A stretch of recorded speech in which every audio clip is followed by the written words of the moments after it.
আরও একবার আপনাদের সামনে একটা ভেনাস রেমেডি নিয়ে আজকে চলে এসেছি। সো ভেনাসের এই রেমেডিটা আমাকে অনেকেই রিকোয়েস্ট করেছিল। সো ভেনাসের রেমেডিটা কি করতে হবে আপনাদেরকে, যারা সোলমেট অ্যাট্রাকশানে আছেন বা যারা চাইছেন যে আপনাদের সাথে হাজব্যান্ডের রিলেশনশিপটা ঠিক হয়ে যাক, বা যারা বয়ফ্রেন্ড গার্লফ্রেন্ড এরকম সিচুয়েশনের মধ্যে আছেন, অন অফ সিচুয়েশনের মধ্যে আছেন, যে মাঝে মাঝে কথা হচ্ছে মাঝে মাঝে কথা হচ্ছে না, কি করবেন বুঝে উঠতে পারছে না, খুব কনফিউজড লাগছে যে কি করব, আমি কি মুভ অন করবো নাকি ওকে ছেড়ে দেবো, এরকম যাদের সিচুয়েশন, তো তারা এই রেমেডিটা করতে পারেন। দেখুন, আমরা মেয়েরা এই আঙ্গুলে আংটি পরি, দেখুন দেখতে পাচ্ছেন কিনা জানি না, যেটাকে অনামিকা বলে, এই আঙ্গুলটায় আংটি পরি, রাইট?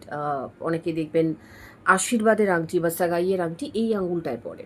কারণ কথায় বলে এই আঙ্গুলের যে নাস, যে শিরা, সেটা সরাসরি আমাদের হার্টে যায়, এবং এটা কিন্তু ব্রহ্মাণ্ডের সাথেও কানেক্ট হয় এই আঙ্গুলটা। সো আমি কি করেছি জানি না কতটা দেখতে পাবেন, বিকজ এটা একটা মিরার রিফ্লেকশন। আমি আমার হাজব্যান্ডের নামটা এই আঙুলের এই সাইডে দেখুন গ্রিন কালি দিয়ে লিখেছি, দেখুন একটু জুম করার চেষ্টা করছি, হয়তো একটু হালকা হয়ে গেছে। সো এইটাই হচ্ছে কাজ। সো আপনারাও তাই করবেন। আপনারা যেটা করবেন যে আপনাদের এই আঙ্গুলে যারা সিঙ্গেল আছেন বা যারা ম্যারিড আছেন, এটা দুজনেরই জন্য, এই আঙ্গুলে আপনারা রোজ রাতে শুতে যাওয়ার আগে আপনার যে পার্টনারের নাম বা হাজব্যান্ডের নাম, আমি যেমন আমার হাজব্যান্ডের নাম লিখেছি এখানে, একটু হালকা হয়ে গেছে হয়তো।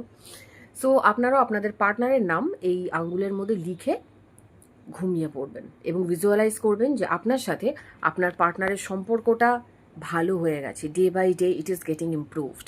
এবং আপনারা যদি মনে মনে চ্যান্ট করতে থাকেন, বলতে থাকেন যে যেরকম আমি বলি, ডে বাই ডে আমার রিলেশনশিপ আমার হাজব্যান্ডের সাথে ইমপ্রুভ হচ্ছে, থ্যাংক ইউ ইউনিভার্স, আপনারা বলছেন, কখন বলবেন? যে কোনো টাইমে বলতে পারেন, এরকম কোনো মানে স্পেসিফিক টাইম নেই। কারণ আমি যেহেতু ড্যান ম্যানিফেস্টেশন করি এবং ড্যান ম্যানিফেস্টেশনটা আমি বেশি করি, ড্যান ম্যানিফেস্টেশনের ওপর আমার একটা ভিডিও দেওয়া আছে। কারণ যে কোনো কিছু আপনাকে বলতে গেলে ভিজুয়ালাইজ করতে হবে বা কিছু করতে হবে, অনেক ঝামেলার ব্যাপার। কিন্তু যদি আপনারা আমার থেকে পার্সোনাল কনসালটেশন চান, আমি বলবো ড্যান ম্যানিফেস্টেশন করুন। ড্যান ম্যানিফেস্টেশন করার জন্য আপনাকে কোনো ফিলিংস বা ভিজুয়ালাইজেশন এগুলো কিচ্ছু করতে হবে না। আপনারা কাপড় কাচতে কাচতেও বলতে পারেন, আপনি রান্না করছেন তখনও বলতে পারেন, মানে আপনি যদি কোনো কাজে ইনভলভ আছেন তখনও কিন্তু আপনি বলতে পারেন, আপনি ভাত খাচ্ছেন তখনও বলতে পারেন, আপনি হয়তো স্নান করতে গেছেন, শাওয়ার খুলে দাঁড়িয়ে আছেন তখনও করতে পারেন।